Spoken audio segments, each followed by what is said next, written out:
Sabay sa nagpapakulong init ng panahon ng mga pakulo ng ilan nating kababayan para mapawi ang kanilang uhaw at mga bakasyong naging drawing. Yan ang sentro ng balita ni Millie Tabino. Swimming ba o drawing lang? Halo-halo, ice cream sa malamig? Anong trip mo pang alis init?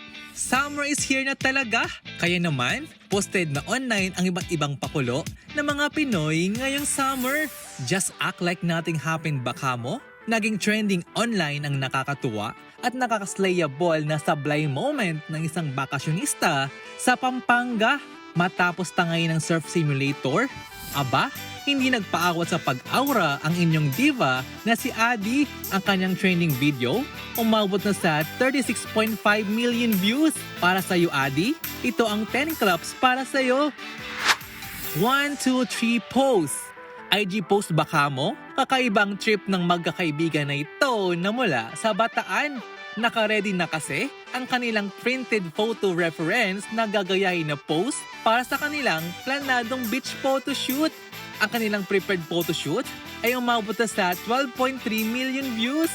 Ang resulta, hindi lang sa IG post makikita, aba, pang billboard at magazine pa. At kung gustong mawala ang iyong init ng ulo ngayong tag-init, ito ang perfect drink para sa iyo. Matutuwa ka sa very creative na marketing strategy na ito. Sino ba naman mag-aakala na ang Pinoy's favorite drinks? Pwede palang lagyan ng twist kagaya ng Mingo, Ubi, Kupe Jelly at iba pa. Ang refreshing video na ito ay mayroong 2.2 million views.